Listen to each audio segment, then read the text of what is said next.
Hey everybody, MannyMacfly here. Just wanted to talk about the controversy with Shadow Ops weaponry out of Colorado and their Facebook page and their investors and their clients and me, more importantly. My story with them is in 2013, year of the gun grab, I wanted to preserve the possibilities of me being able to build an AR-15 down the line if I chose to. So in order to do that, I needed to purchase a AR-15 lower receiver. The problem with that was there weren't any available, and the ones that were available, they were very, very expensive. Shadow Ops weaponry comes along, provides lower receiver orders for people who weren't able to get one for the price that they wanted. So I got on board. I said, I'll put my $150 down, and when the time comes, I'll be able to get it. And when I want to build my rifle or my pistol, I'll go ahead and do so. The problem with that was down the line, about a month passed, I was able to actually purchase a lower receiver. A lot of the scare had died down just after the Newtown shooting. So I was able to actually purchase two, and I did. So what I wanted to do was, I didn't want to return my order and get my money back. I wanted to still do business with this company, so they had other things that they had available. I was going to buy something, and I had noticed that they were offering suppressors. So I found the suppressor that I wanted. It was the Shadow Ops 15. It was a 5.56 suppressor, retailed at $610. I contacted Shadow Ops weaponry via their Facebook page, made contact with them. They responded. I believe I was speaking with Paul Russ. I said, hey, can I kind of roll this over into another item? And I said, I wanted to grab the Shadow 15. He said, sure. So just pay us an additional $140 and it's yours. And I'm like, wait a minute, this doesn't sound right. In my head I was saying, this doesn't sound right. So sent him a link to the product. I said, we're talking about the same product, correct? This is a suppressor. And at the time, I didn't really know much about the legalities of suppressors, other than the fact that it was legal in the state that I was residing in when I made the original purchase, which was Pennsylvania, and it was also legal in the state that I was planning on moving to, Ohio. So I made the deal happen. He updated the invoice. He even put a note, initialed it with his name, that I only owed $140, and I would pay that to the Class 3 dealer on pickup of the product. So he wrote up an email, told me, hey, 45 days, make contact, and we'll go from there. I guess they were doing forms. The problem was, I didn't know what local FFL he had chosen in my area. He never told me. I couldn't get back in contact with him. I tried for weeks and weeks.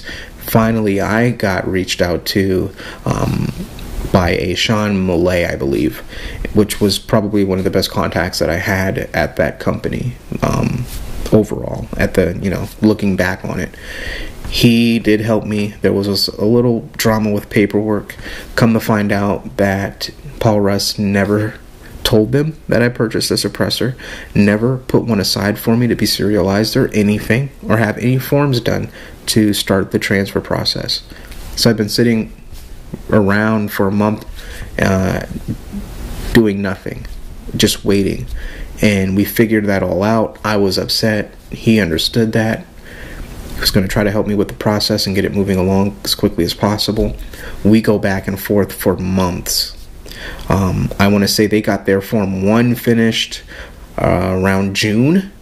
And mind you, I started the order change in February, made contact with Sean in March, and it took until June to get their Form 1 finished, so that they can get it to my Class 3. After we figured out the Class 3 was going to be, set everything up, they finally got it to my Class 3 dealer in October. I want to say about October 8th. I think it was the day before my birthday.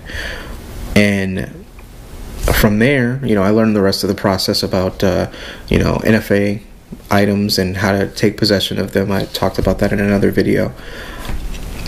And about December, I did my paperwork. to get it transferred to my possession.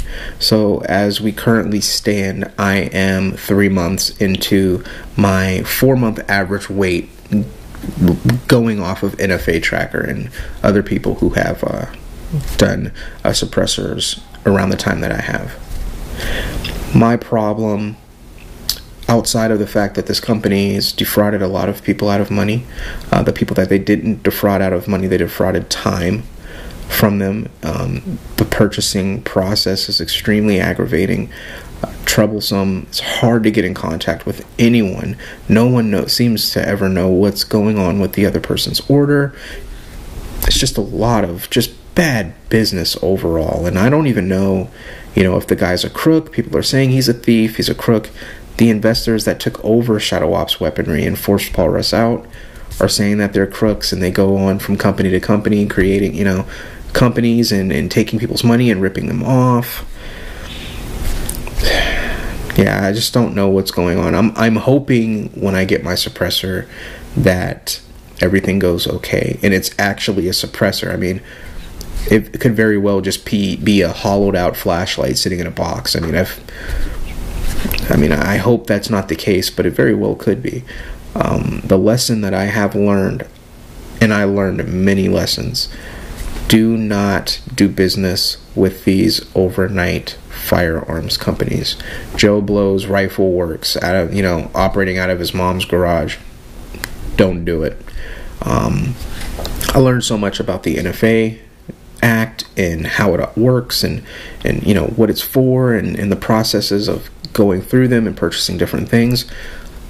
Learned so much information about that going through this process, and I know what I will do moving forward to make my next suppressor purchase. I'm looking at getting one for my pistol.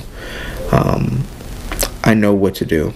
I know how to make it a very short process. I'm not going to do a 2-year process again. This is ridiculous. Hopefully that we can, Shadow Ops Weaponry, whoever's in control of them, can get these people their money or their products back, because it doesn't make any sense. I've seen a guy in the chat, and he had integrally suppressed rifle upper. He paid $1,700 for. He has nothing. And the new owners, the investors that took over Shadow Ops Weaponry, are saying that they aren't going to honor anybody's order that was placed before January 30th, 2015. Doesn't make any sense. Are you telling me that Paul Russ loaded up an entire factory in his truck and drove to Virginia, the Ohio area, and that guy's item isn't sitting over there with his name on it probably? You gotta be kidding me. Demand your stuff. If you have to go the lawyer route and all that, just do what you have to do. But I really hope that they realize that the road they're going down is not the correct road, and that they should really take care of these people. They should go through the orders one by one before they start putting up anything for sale in the future. I don't understand how they believe that they can get away with taking over a company and then going on about business like nothing ever happened. You have a huge line of clients that you have to take care of first, and I hope they do the right thing. But this was my story, and thank you for watching.